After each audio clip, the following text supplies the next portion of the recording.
Okay,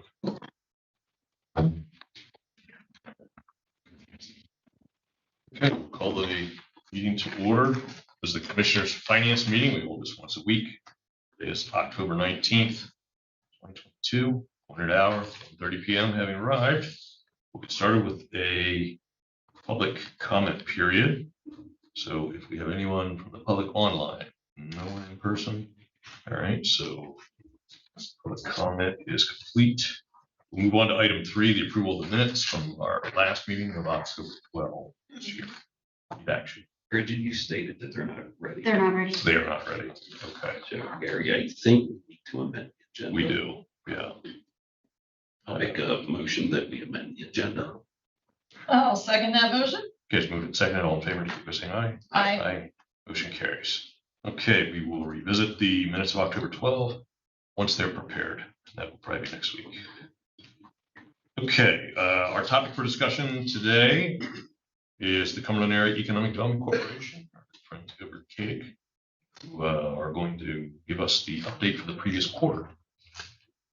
Okay, well, thank you for your time as always, and certainly appreciate the opportunity to come here today and kind of brag a little bit about some of the things we're doing and share with you where we're headed with some others, and talk about some struggles we have, and to give you a very transparent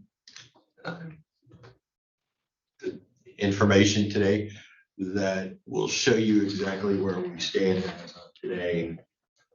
So I'd like to start out. Are you doing that or am I doing that? Wait. Oh, yeah.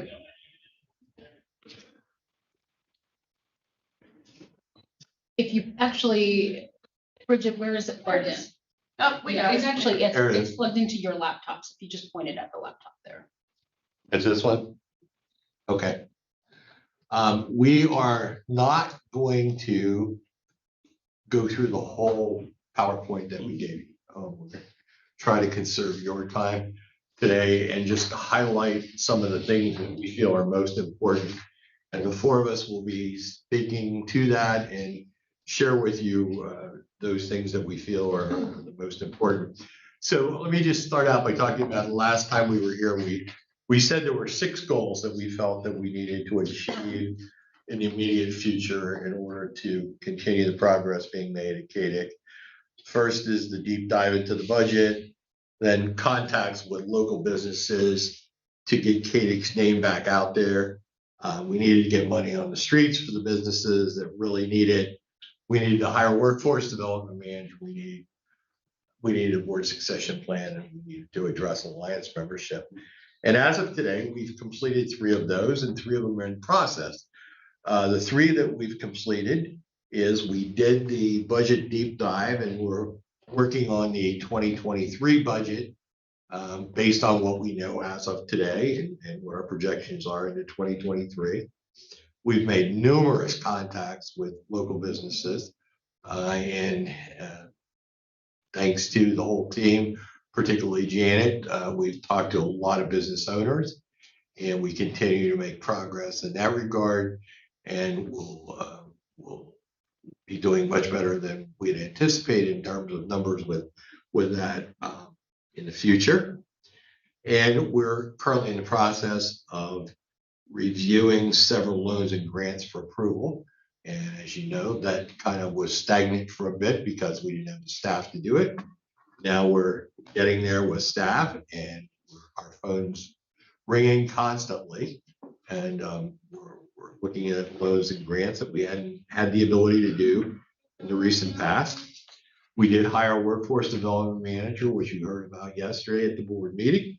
She accepted the position late yesterday afternoon, and will start on October 31st. So we're very excited about that.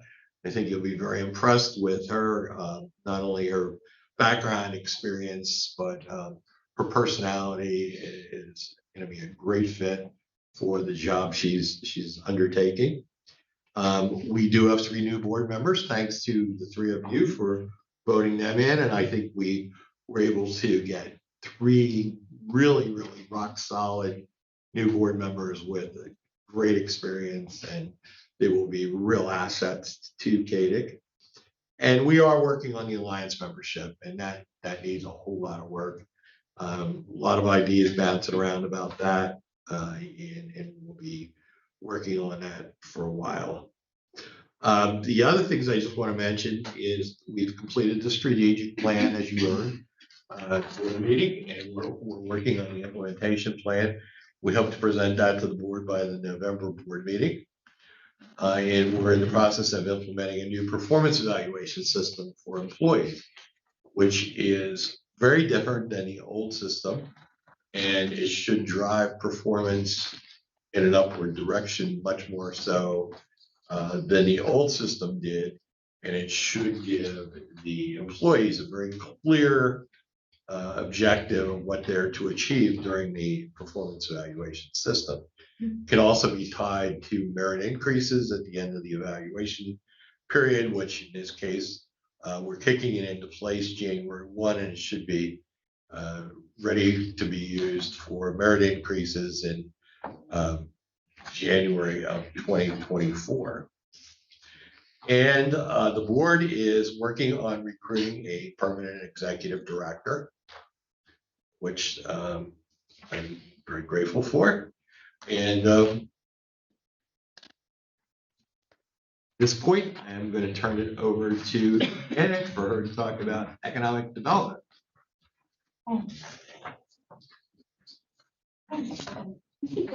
So I just want to update you on our economic development program, and I'm going to start with our lending.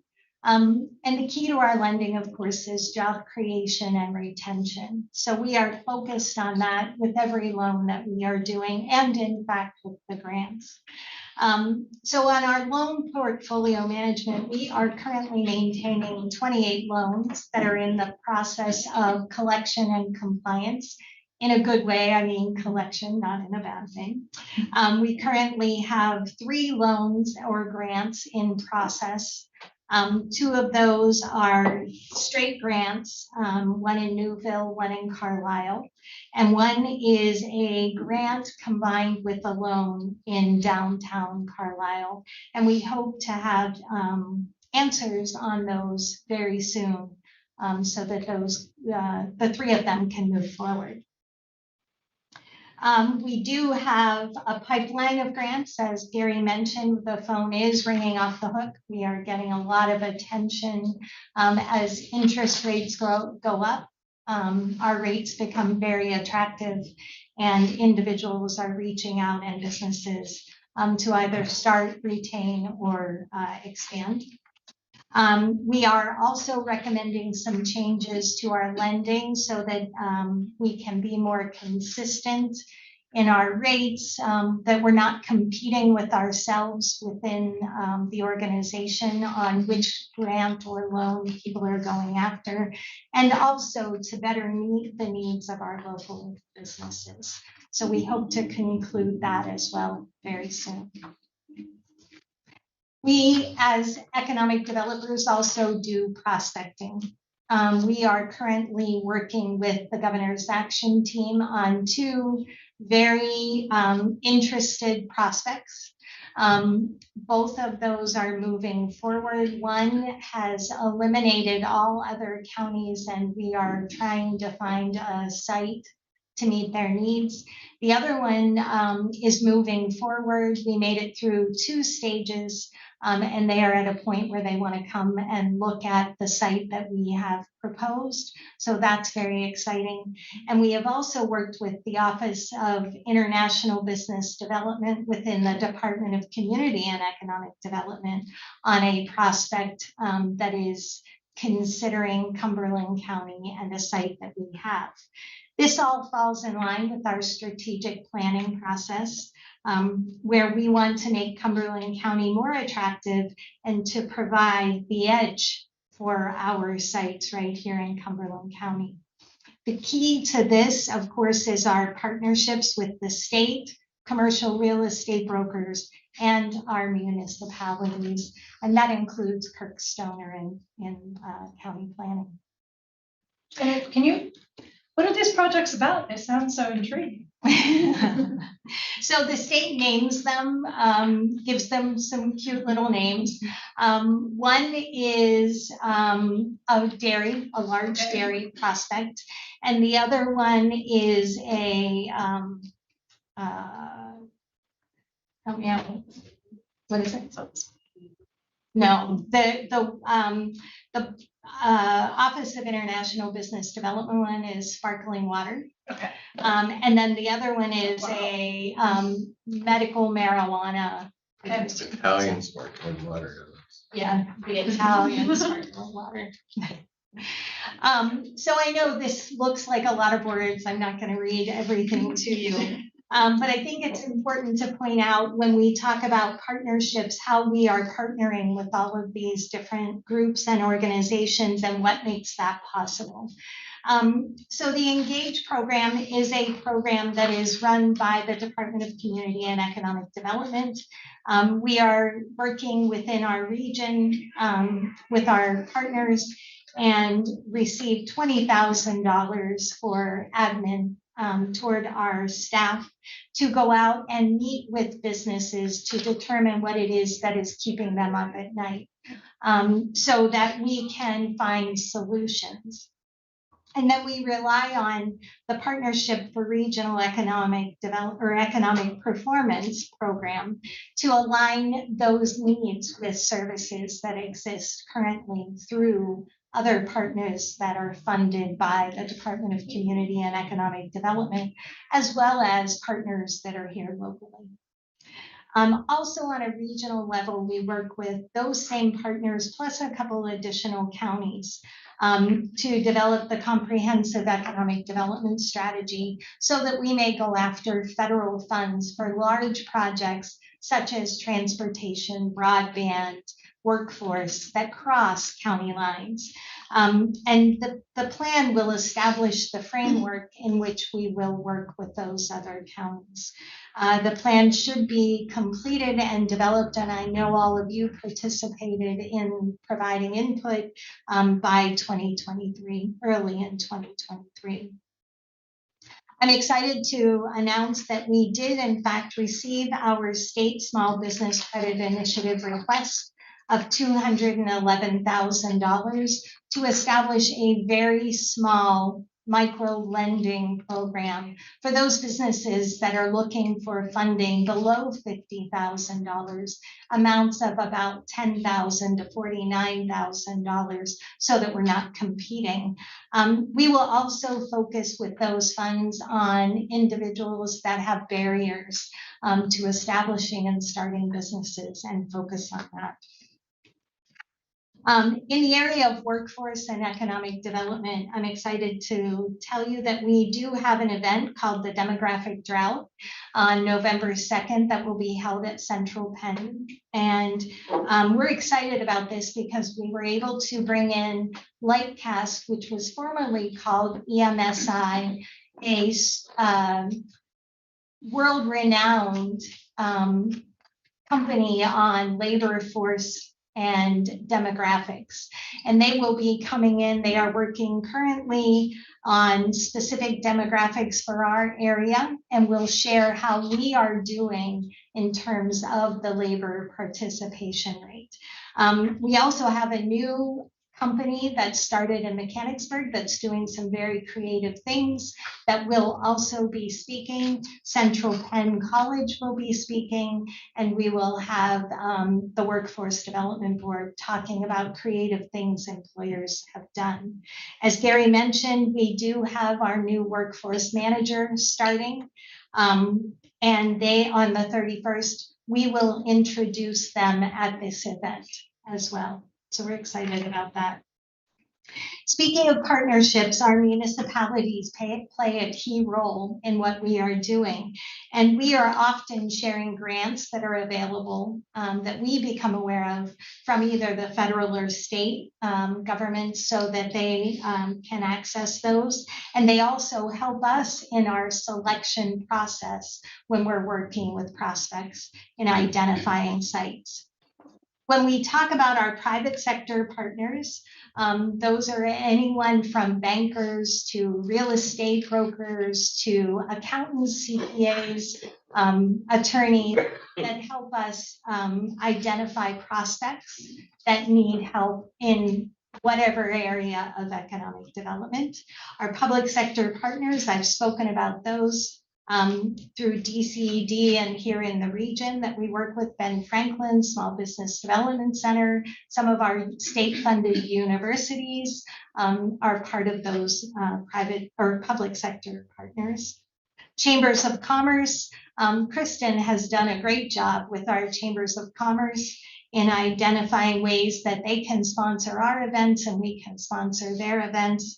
And I'm sure she's going to talk a little more about that, but they are key to our success in economic development. And then, of course, our alliance members.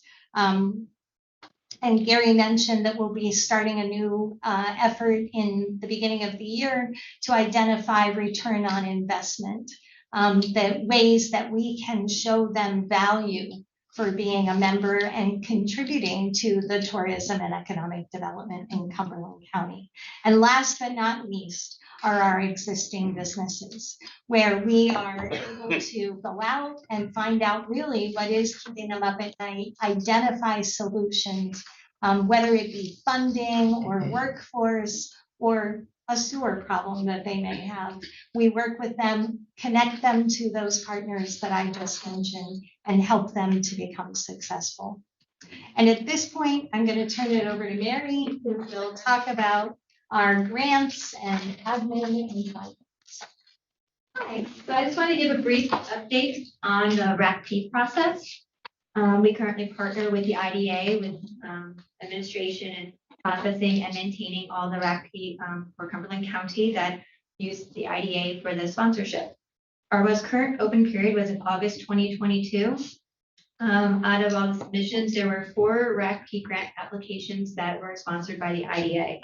We are hopeful to hear whether or not the awards are awarded sometime next week. That's the tentative date that we were given. We currently maintain 18 grants for RACP at various stages in the grant process. This includes monitoring for compliance, for annual compliance and fees. 6 awards were also announced in June of 2022.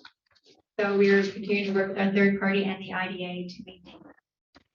And I'd like to move on to the wonderful finance update that everyone's looking forward to. As mentioned by Gary, we did conduct a thorough review in July when I first started. I used the actual financials for June 22, including that will include the July through December budgeted numbers.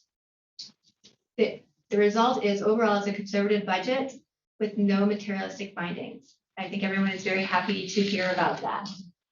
So we are in line with what the thought process. As for third quarter budgets, as you can see that for actual for month to date and year to date, we are over budget.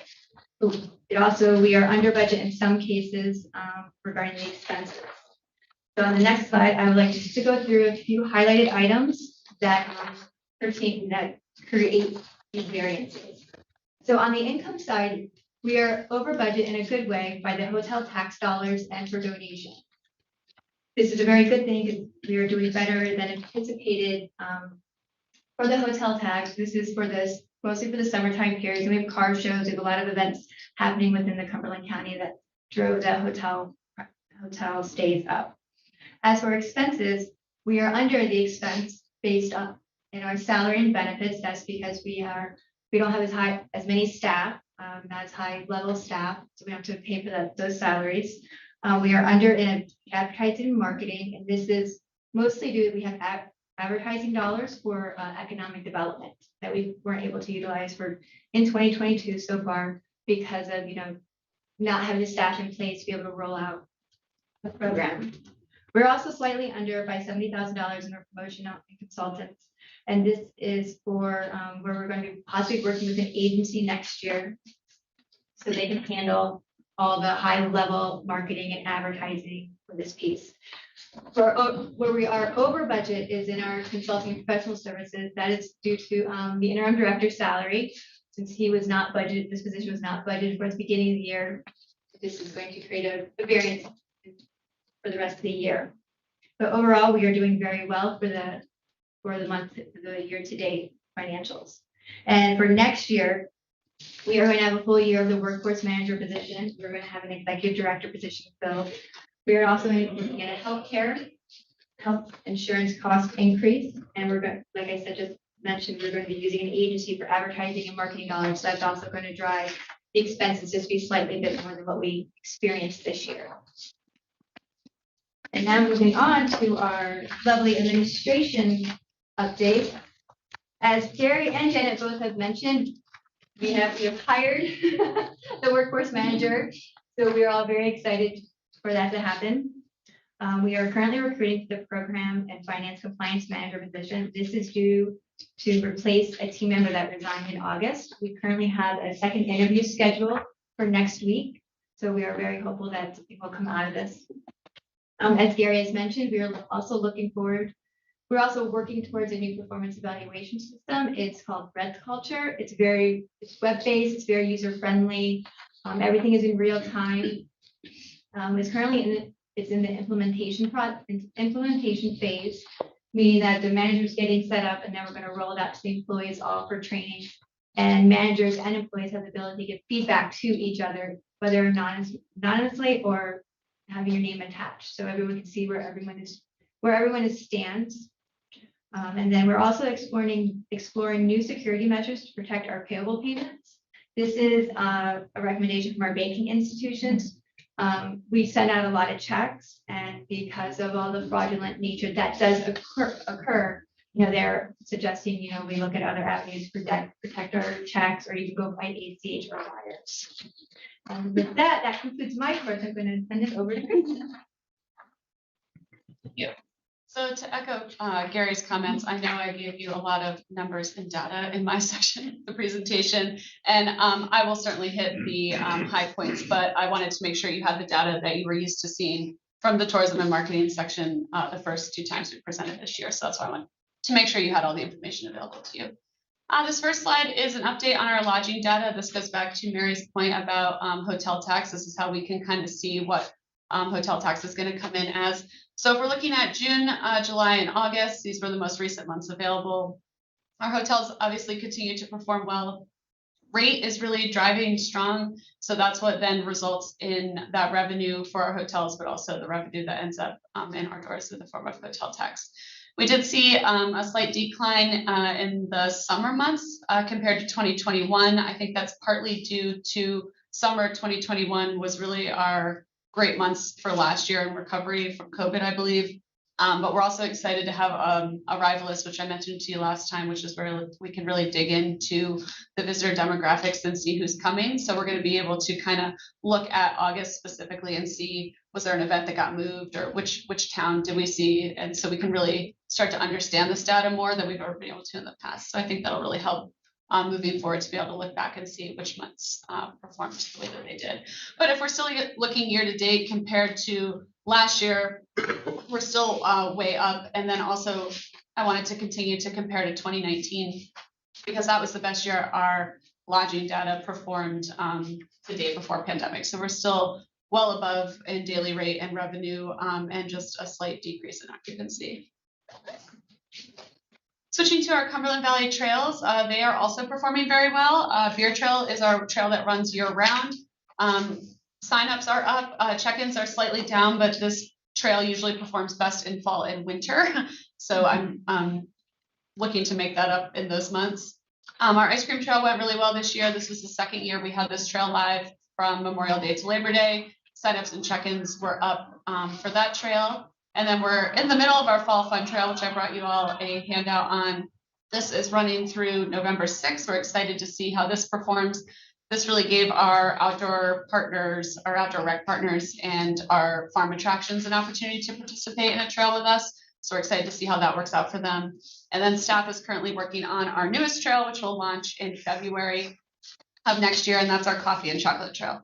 So we're excited about that one because that came directly from our partners asking for something like that for them to be included in. So as we build on these trails, it's nice to be able to include different segments of our tourism business and industry here in Cumberland County. Our leisure advertising results continue to come in really well. As a reminder, Mary mentioned we're looking to go back to an agency next year. So all of this is being done in-house this year and has been since pandemic. So to see these increases is exciting, but it's also difficult to manage that budget all in-house, and everybody's also responsible for other things. But we are seeing big increases in sessions to our website and new users to our website and interacting with our ads, and also in the actions that we deem make our ads successful, which are listed there.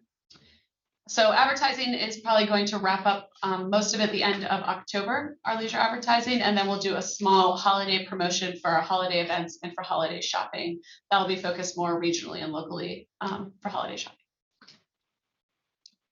As I mentioned, arrivalists, so we're still kind of digging into all the data we now have at our fingertips and still doing some onboarding and training. But since the last time we met, we have now access to 2 new models that I just wanted to give you an overview of the types of data we can get from these new models. So this first one is the visitor model. The exciting thing here is that it breaks out local and visitor. So the model I showed you before was really just people that were traveling from 50 miles or farther away. This is tracking, again, cell phone data, but also showing us locals. So with that breakdown, we kind of can look at the past year, see who was visiting from the area, who was traveling in, the points of interest they were going to, and the top arrival dates that are bringing people into the area. The other model we now have access to is a daily travel index. This is driving data. So this is separate from cell phones. This is tracking people using GPSs in their cars and showing who's coming in each day. So continuing to track in different ways. But we're hoping to use this model to really understand our one-day events. We get a lot of requests to help market and grant fund different daily events, and this will help us see, is it mostly local, or is it a mix of regional and local, or is it truly a leisure visitor event? So I think that'll help us make better decisions moving forward. Can you say that it's, I'm not going to say it the way you said it, and I may be putting a new meaning on it. It's tracking GPS in cars? Yes, so if you're using a GPS in your vehicle, that's where this. Doesn't matter what kind it is. I don't know if it matters what kind it is, as long as you are sharing your location. That's the key with your phone, and I believe with the GPS in your car. So if you're sharing your location with your device, companies like Arrivalist can then use that data to share with the rest of us. Where It's you're enabled by the user. exactly enabled by the user, and then shared only in that you're counted as a person. Like find my friends. If I'm sharing my location with my friends, it's gonna, okay. Any app on your phone that you're allowing enabling location puts you into these. Any single app on that phone. Okay. Yep. But it's phone driven, not GPS in the car driven. This one is GPS in the car driven. The previous and the other big numbers we're going to get are cell phone data, because as you can see, the numbers are so much higher on the cell phone data, because I think people are using that a lot more. So GPS in the car, meaning GPS I'm using off my phone, or the actual one that came with the car, the nav that comes with the car? I think the ones that come with the car. Okay. Wow. Yeah. Oh. So switching to our destination sales efforts, there's a lot of bullets here, but the big takeaway is that we're continuing to prospect for meetings, group tour, and sports. I think the exciting news is that we're starting to see some meeting prospecting and sports prospecting for future years, 2024, 2025. Again, sports continues to be the big driver in our sales efforts. We're looking at some collegiate sports, looking for swimming and soccer in the area in the coming years. And the other thing I wanted to point out on the slide is we are in full planning mode for the PIAA events that are starting here at Cumberland Valley in November and December.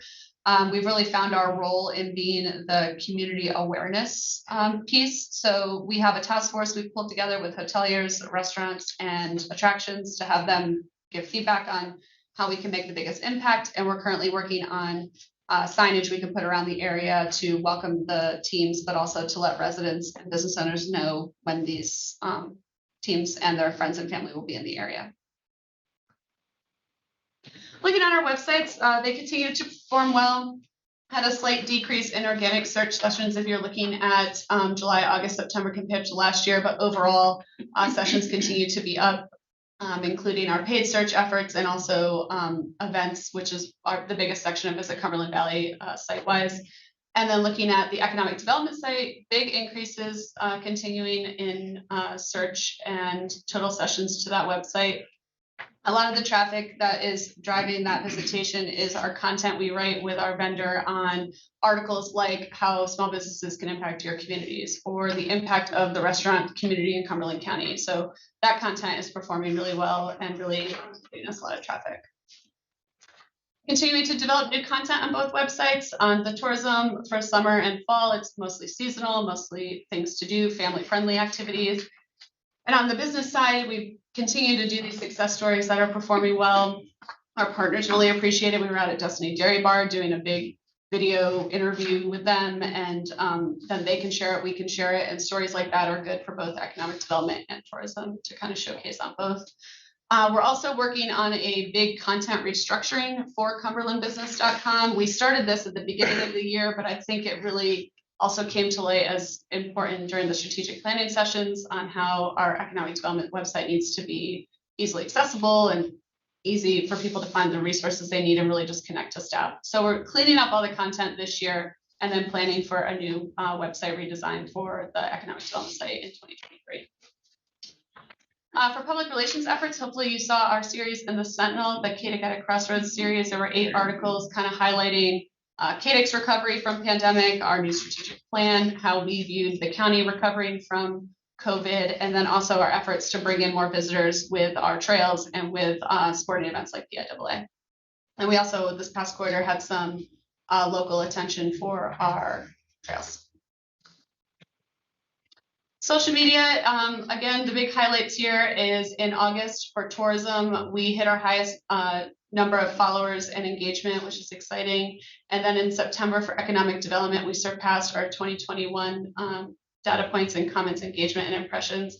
So really everything I talked about before, all the content we're writing, all the business interviews we're doing, they all lead to these types of outlets where we can put that content that then drives more traffic to our websites. Looking at visitor services, we're currently staff is working on the new visitors guide for next year. So we're in the process of that, hoping to have that printed in early 2023. There's continues to be an increase in requests for printed visitors guides. So that says to me, it's worth continuing to print a visitors guide. And then we also saw a big increase in visits to our visitor center here in downtown Carlisle, specifically in July. So to me, that just says there's more people out and about in Carlisle. And again, looking forward to kind of diving into that arrivalist data to look at July and see how downtown Carlisle was performing and where those people were coming from. Newsletters continue to do well. Again, I think the takeaway here is that every month, Lauren in our office pulls our partner newsletter stats. We continue to see increases in open rate and click-through rate. So to me, that says our partners are engaged with our content and looking forward to seeing what resources we're sharing and what updates we have. And then our visitor and beer trail newsletters continue to see increases as well. And I think that's just a testament to the content being relevant to the people receiving it. Shifting gears a little bit to marketing for economic development. So a big takeaway for me from the strategic planning efforts was the need to focus on workforce attraction and relocation, quality of life messaging. So as a first step in that process, we've created a landing page, Welcome Home to Cumberland Valley. This landing page connects users to resources like cost of living, largest employers, workforce profile, demographic information, but also things to do in the area. So like I said, this was really just a first step in this messaging and in this process. And we're looking through the strategic plan process to create a marketing and PR plan next year to really drive people to this and work with our big companies that are doing relocation and our real estate agents and groups like that to provide them these resources and help drive traffic to this content as well. And then finally, we mentioned our workforce event, but we were able to do some advertising to push this event out, which is exciting. So those were the outlets we were able to advertise in to really connect to the business audience to make sure we can get as many people to this event as possible. And Janet mentioned partnering with the chambers. This was an event that we are partnering with all 4 chambers to kind of put on as the Cumberland County Workforce Collaborative. So I think that's an exciting first step in working with them and exciting to get some economic development advertising dollars out the door for an event. Back to you. Thank you. So I hope you will agree with us that a lot of progress being made, but there is still a lot to accomplish.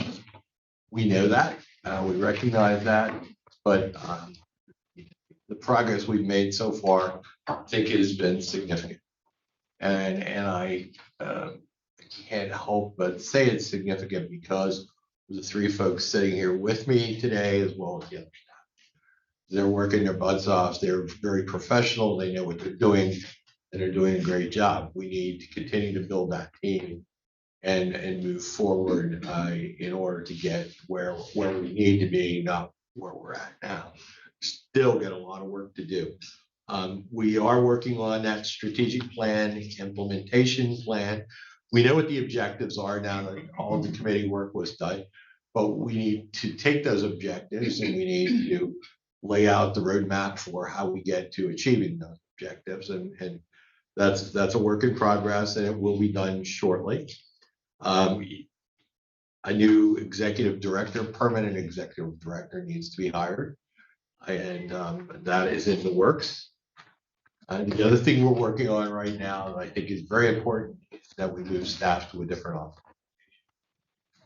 One that is more efficient and a better location overall for staff to perform their job much more efficiently. We definitely need more funding to staff the economic development team. And as you all know, right now, most of the hotel tax funding is spent on tourism promotion, and we can't use most of that money for economic development, and we need to bridge that gap, and that's critically important that we hire the staff needed to support Janet and her efforts. So that needs to be addressed. We also need more money to put on the streets for the businesses, and we need to establish a revolving loan fund. You may look at the financial statements that you get for the board meeting and look at the balance sheet and say, well, there's a lot of money sitting there, and there is. We've got a lot of problems because a lot of that money is not money to borrow or get involved in because of the things that are attached to using that money. For example, the prevailing wage, things like that, the paperwork, excuse me, that's involved. It's just an onerous task to convince people to use some of this money that we have sitting there and haven't been able to push out for a while, because first of all, we didn't have staff, but secondly, the baggage that comes with it, probably the term I can use best. So we need to deal with that. We need to get the staff hired if we truly want to have an economic development team in this county that does all the things that needs to be done to keep things moving forward.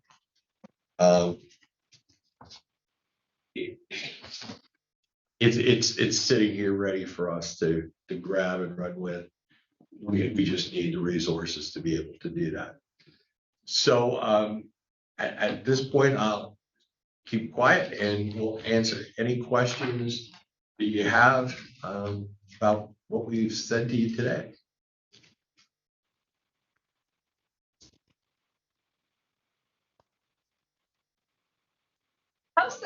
How are things going with the executive director search? I don't honestly know the answer to that question. Okay. I'm glad to hear about changes in the lending procedure. As you stated, it appeared there were times we were competing against ourselves. Have any of you spoken to our state reps or state senators about potential funding? I talked to Cheryl's Delozier a little bit last night, but I didn't really talk to her about state funding. I mean, our primary resource with state funding is DCED. I didn't know if they could help in any way as far as funding.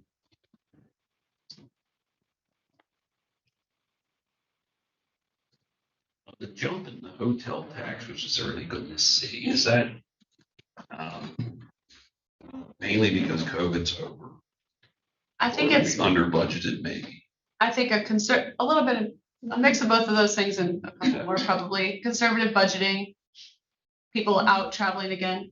I think we're seeing business travel impact our hotels, and also the rate is really high, which results in more hotel tax. It's all good to see. You mean the room rate? Yes, Room rate, yeah. and that's not just here. That's No, it's everywhere. Oh, yeah. Got better absolutely properties now too. true. Yeah, our inventory is shifting and changing and getting newer. I think that also can impact occupancy too, because you're spreading it out a little bit more. But the properties we have opening are a good fit. And then the home experience looks beautiful. Spring Hill just opened too. So, The hotel tax that, Gary, you mentioned that most of it has to be used for tourism. I get that. Is that a state law? Just So, wondered if as it- I understand it, the way it reads is the commissioners Yeah. have set Right. the percentage that goes towards tourism. And at some point, I think that needs to be reviewed. I've read the state law, I don't read that, the great majority must go that direction. it does need to go to who you designate as the destination marketing organization or visitors bureau, which is CAEDC. And then I think beyond that, the percentage can also be. And the percentage is under discussion by the executive committee, and they're going to be bringing some Oh, good. recommendations forward soon, but yes, there is no requirement there on that number. Kind of hewed to that historically for a variety of reasons I don't need to go into today, but Yeah, I think that is certainly something the executive committee is going to recommend you. My only question is kind of related to that, which is a lot of both the benefits and the questions that come out of this discussion and have consistently is the fact that, of course, we have visitor promotion and enterprise development under the same roof, which has a lot of benefits. But this funding question does, do we need to designate and how do you measure it? Because those things they are not mutually exclusive. They can work together quite a bit. So I guess the question I would ask is, do we have, or have we thought about since the primary goal that the commissioners have promoted for years, even before latest labor market issues, has been workforce development, because our past research showed that's the number one thing top of mind for our businesses. So workforce development is really going to come down to ensuring that we bring some of the labor force in, that we provide skilled workers. And I frankly see visitor promotion as being a very instrumental tool in exposing major market employees to this market, including business owners, but not always business owners. A lot of new starts are people who spun off of an old place. So I guess do we have any formal mechanism, or we talked about a formal mechanism that understands and potentially measures that interaction, that visitor promotion, bringing people here can and likely will, almost certainly will, allow us better recruitment from out of the area? And I guess some of that might come down to, we may need to start measuring when we recruit in, what markets are people coming from and how does that overlap? Yeah, and I think we can overlay it with the data we now have available. I think, but we're going to be making assumptions. I Yeah. think that's I'm not part of it. expecting a definitive answer now, but I do want to put that out there when we talk about this delineation between, is it enterprise development or is it visitor promotion? They really are very impossible Well, and in I the think- real world too. Blending those messages is probably the good first place to start, which I think is why we wanted to get that landing page up and running, because all of the traffic we're driving to our tourism website, we want those people to then have the opportunity to see, wow, it's so great, you could also consider moving here. And here's all those resources we have because we are the economic development agency. So I think that kind of soft pitch, but I think the other piece is working with Janet to really talk to those businesses that are doing big relocation efforts, because how can we impact what they're doing, because they're doing it with or without us. The other thing we've talked about is in our promotion for events and things, how do we wrap our businesses into that? So like PIAA, when we're bringing them in, how do we get our businesses to add value to that so that they feel like they're part of, but more importantly, the long-term payoff for getting their name out and the fact that they are here and what we have to offer may bring others. So to- we had a discussion at a staff meeting one day. We were talking about this PIAA state championship. And what's the value of it? Well, the value of it in a case like this is Joe Smith's son, Billy, plays football for a high school out in the western part of the state. And Joe Smith is a radiation therapist or a physical therapist or an occupational therapist. And they come here for the championships at Cumberland Valley and they get treated very well. And they see everything that Cumberland County has to offer.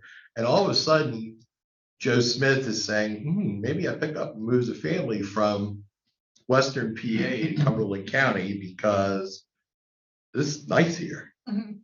And they got great schools and they've got great medical facilities. And I'm only 2.5 hours from Baltimore and I'm 3 hours from New York City and I'm only 2.5 hours from Philadelphia. That's the message that we can pitch during these PIAA championships in conjunction with the businesses. That could be a very successful message, help workforce development and move things along even further. Just add, if it takes you 2.5 hours to get to Baltimore, you're gonna fit right in Florida. Now, all of that is very true, but I think it's also kind of a longer term strategy. Even people who just have exposure, they may get a job offer at some point. Instead of taking the one that's in Chicago, there may be one that comes from here. Yeah. Now they know the market and they, so it just moves up the potential list. Yeah, Yeah, it certainly is a long process. there's a lot of possibilities. Yeah, we just have to keep at it consistently. Yeah. Even the young people themselves may come to college here and they Yes. decide to stay.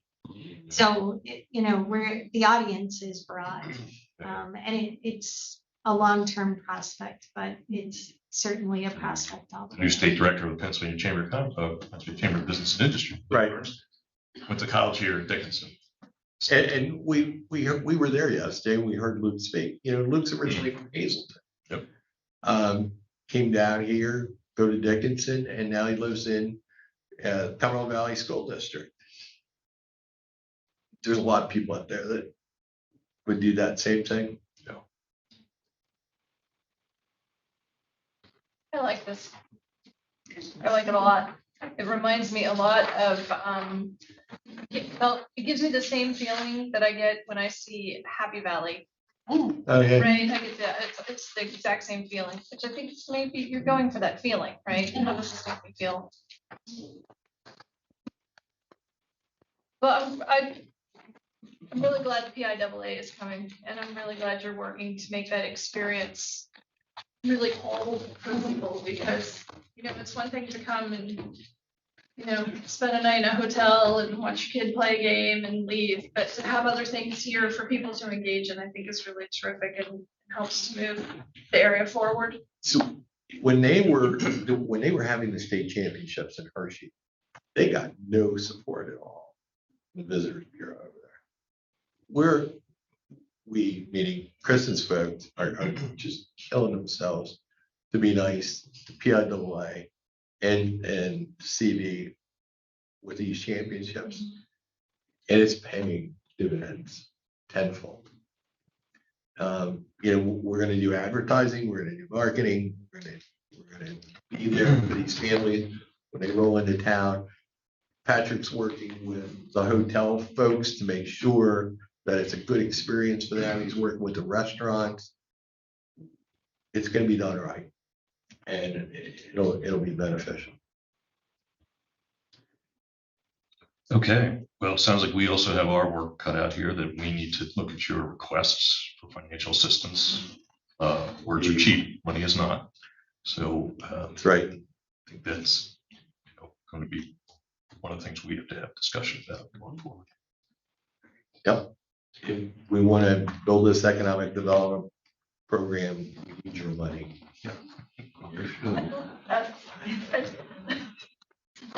So I was at an event at the West Shore Country Club. Oh, it all is melding together. Maybe it was 2 weeks ago. And it was another economic development corporation that brought the governor to Cumberland County. And I can see that you're working towards being able to do those kinds of things on your own. Yeah. And it can be done. Absolutely. No doubt.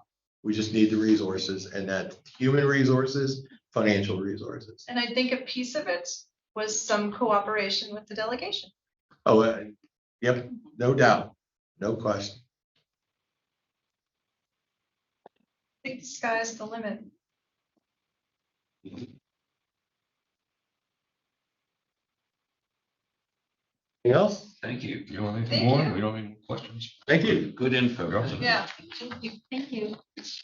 Okay, so that brings us to item 5, which is other business.